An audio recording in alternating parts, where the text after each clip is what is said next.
What is up, guys? It's your boy Rickakis, and today we have a brand new Xur Inventory review for the weekend of March 7th to the 10th, and so let's get started. Alright, let's take a look at what he has. Firstly, for the catalyst here, well, we have the Skyburner catalyst. It's alright, not that great actually. Then we have the Sleeper Simulant catalyst, guys. If you don't have this, 100% pick this up. I think this is a good pickup. It used to actually require a raid layer completion, I think, way back in the day. But hey, more ammo reserves and improving the charge time on a linear fusion, like really good for damage output. And then randomly, this weapon just becomes super useful. Hey, in the contest mode of the Sunder Doctrine dungeon, this was like the best weapon you could use, or one of. So definitely a good pickup there. Then we have the Ophidia Spathe here. 68 is super high. 2 knives per charge. I mean, honestly, even though usually the hunter doesn't like, well, it's such a weird one because strength is melee, this gives you 2 melees, but for the hunter, you'd rather just dodge to instantly get your melee back. So overall, it's a decent roll, but not actually blowing my mind. Then we have a 61 Titan's Ramparts. I mean, the Resilient Spike is nice, but 61 and then followed up by Intellect is not that good. Then we have the Stag with 67. Like, these are high numbers here, but unfortunately, really not spiky whatsoever. And then we do have the class items on sale this weekend, guys. Now, as for the kind of random item, well, we have Vanguard Engrams, so if you don't want to do strikes, but you want to strike weapon, there you go. Then after that, we've got... First off, we have the Two-Tailed Fox rocket launcher. It's not bad, honestly, with the catalyst where it shoots a 3rd rocket, it's pretty decent, but in its base state, it's just kind of okay. Then we have the Hard Light. Guys, this is actually really good this season. Every exotic with the Fundamentals trait got changed, and now it gives itself a pretty significant buff, and if you can get this thing volatile rounds, which is not hard with how featured void weapons are, it actually does smack. Now, after that, we have the Jade Rabbit. We'll randomly crank you from across the map in the Crucible, but that is about it. And then for the Hawkmoon, well, we do have a rangefinder Hawkmoon, guys, but Fluted Barrel maybe isn't the best there. Combat Grip for recoil, yeah. Really, rangefinder is not bad, but the other perks surrounding it are not that insane. So definitely better than average, but not the utter God Roll, in my opinion. All right, now as for the other weapons here, Spare Rations with Subsistence Vorpal, no thank you. We've got a Distant Pull with Tunnel Vision Collective Action. I mean, Acarize is good. Handling is good, but no.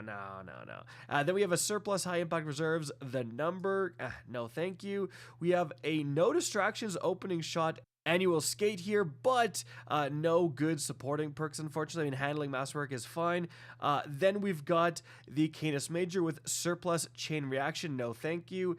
Then we have a Tireless Harmony Thin Precipice, no thank you. And then we have a Tireless Surrounded Crown Splitter, definitely above average. Like, Surrounded is pretty decent. Tireless is like the 2nd best perk you can get here. Jagged Edge is good, but yeah, you can definitely do better than that. All right, now as for the armor, let's check the rarity of the Substitutional Alloy set on Light.gg. Alright, so this set was introduced back in Season 8, Season of the Undying. It was reintroduced in Season 15, and it's a pretty common set with over 53% of Guardians having this very helmet. Now, taking a look at the actual stats here, for the gauntlets, 64, way too much mobility, no thank you. 66, way too much mobility, no thank you. 62, trash. And then 64, Bungie and their mobility spikes on the Titan, I swear, guys.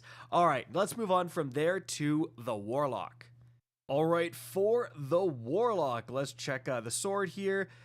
A Relentless Strike's flash counter is interesting. Flash counter has been changed. It does a blast that disorients targets.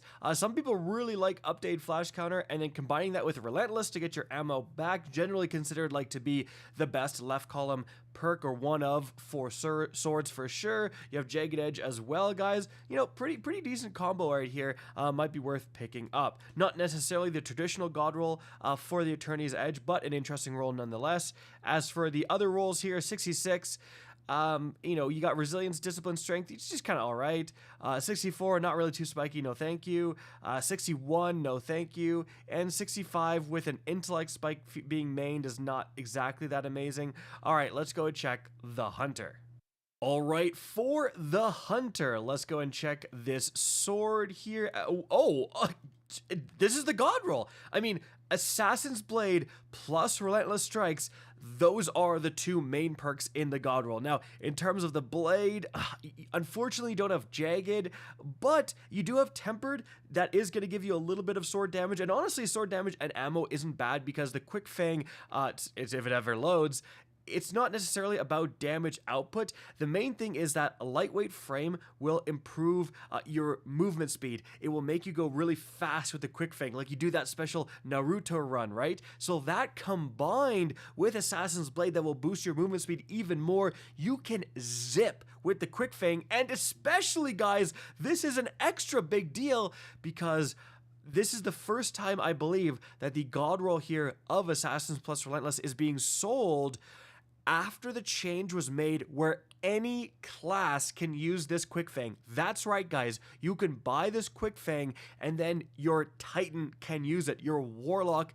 can use it. Bungie got rid of the class restrictions, even though you can only buy it with a Hunter. I mean, if you have one character, if you only have a Titan, make a Hunter, right? Go to Xur and pick this bad boy up, and then you can just delete your Hunter, and then your Titan will have access to this Quickfang. So that is really, really cool, guys. Definitely, if you don't have this combo, pick it up, especially because of that removal of class restrictions. It is still a very cool roll that will give you, again, a massive amount of movement speed that most other swords can't even dream of. Now, as for the armor here, 63, not too spiky, no thank you. 65, same thing. 63, kind of the same thing. 63, damn, same thing. Terrible armor. Really, the only highlight this weekend is this Quickfang Assassins, like God Roll Quickfang, for sure, guys. Definitely pick it up if you don't have it. Guys, that is going to be it for the video. Hope you enjoyed and found this informative. If you did, please remember to help me out by simply rating and especially sharing this video. If you guys want to see more Destiny 2 content similar to this, don't be afraid to slap that subscribe button. If you want to get in touch with me and keep up to date with the latest channel activity, the best way is to follow me on Twitter at RickKakis. That is linked in the description down below. Again, I hope you enjoyed the video, and as always, have a good day.